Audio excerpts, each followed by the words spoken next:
बाल चिकित्सा अकादमी नागपुर की ओर से academy of paediatrics Nagpur Indian academy of paediatrics की एक सहायक शाखा है जो समुदाय की सामाजिक सेवाओं को अपने साथी सदस्यों के लिए शैक्षणिक अपडेट के लिए प्रतिबद्ध सभी बाल रोग विशेषज्ञों का संघ है। निरंतर विकसित हो रहे चिकित्सा विज्ञान के साथ इस वर्ष डॉक्टर कुश झुंझुनवाला की अध्यक्षता और डॉक्टर यश बनाइत के सचिवत्व में कौशल को बढ़ाने और एओपी नागपुर की गौरवशाली विरासत को जारी रखने के लिए प्रतिबद्ध 20वां वार्षिक सम्मेलन नैपकॉन 2024 10 तारीख को आयोजित होने जा रहा है। 11 अगस्त 2024 को किम्स किंग्सवे ऑडिटोरियम नागपुर और 9 अगस्त 2024 को DMMC वानाडोंगरी नागपुर में उन्नत नवजात पुनर्जीवन कार्यक्रम पर एक प्री कॉन्फ्रेंस कार्यशाला भी कार्डियोलॉजी, रोमेटोलॉजी, हेमेटोलॉजी, पल्मोनोलॉजी आदि जैसी विशिष्ट प्रणालियों में सुपर स्पेशलिटी और उत्कृष्टता भी उपलब्धता के साथ दिग्गज और क्षेत्र विशेषज्ञ बाल रोग विशेषज्ञों के साथ अपने अनुभव और अंतर्दृष्टि साझा करेंगे। कॉन्फ्रेंस है जिसका 20वां साल है, 2004 में चालू किया गया था, अभी 2024 चल रहा है। 20 साल से ये कॉन्फ्रेंस हर साल लिया जाता है। पहले हमारे मेंबर्स 100 थे, फिर 150 हुए, अभी 400 हो गए हैं। तो 400 जो मेंबर्स है उसमें हम लोगों ने इस बार जितने पीजी स्टूडेंट्स हैं, यानी जो गवर्नमेंट मेडिकल कॉलेजेस में या प्राइवेट मेडिकल कॉलेजेस में जो सीख रहे हैं, अभी एमडी कर रहे हैं, उनको भी हमने साथ में बुलाया है। और ये जैसे मैंने आपको बताया, हम सिस्टम वाइज हर एक सिस्टम का, दिमाग की बुखार की अलग से पूरा एक पैनल रखा हुआ है। हार्ट की बीमारी जो बच्चों में पाई जाती है, भले जन्म से पाई जाए या बाद में हो, उसका अलग से पैनल है।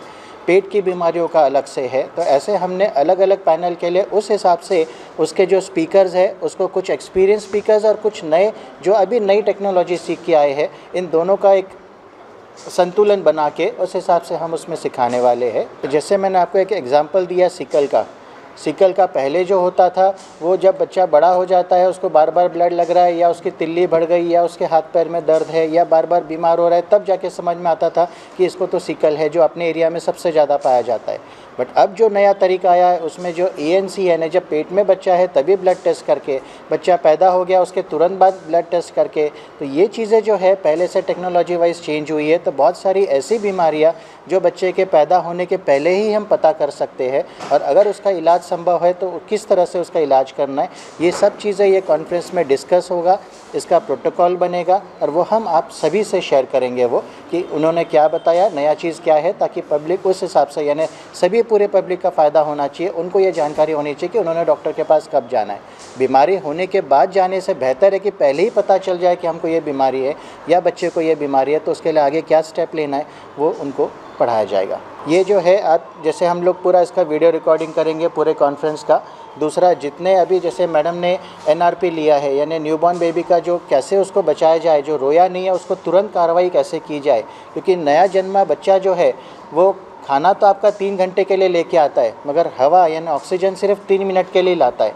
अगर वो 3 मिनट में नहीं रोया तो उसके ब्रेन में परमानेंट डैमेज हो सकता है, तो वो नहीं होना चाहिए। उसके लिए जो अंजू खड़ू मैडम है, उन्होंने NRP यानी नियोनेटल रिससिटेशन प्रोग्राम, उसको कैसे बेहतर ढंग से हम कर सके और नए जन्मे बच्चों को मदद कर सके, तो वो जो प्रोटोकॉल है उसमें बहुत सारे PG स्टूडेंट्स हैं।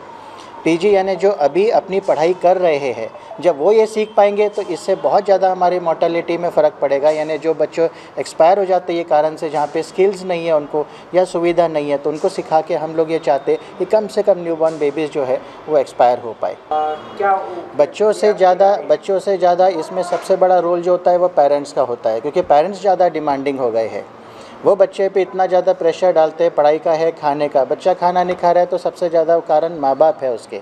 आप पुराने ज़माने में हम सब छोटे थे, जब हम लोग को, हमारे माँ बाप को ये प्रॉब्लम नहीं था, तो हम बच्चों को भी सिखाएंगे ये कि लाइफस्टाइल डिसऑर्डर जो है वो कैसे होते हैं, मोबाइल से कैसे दूर रखा जाए, TV से कैसे दूर रखा जाए, स्क्रीन टाइम जो है जिसको हम स्क्रीन टाइम कहते हैं उससे कैसे दूर रखा जाए।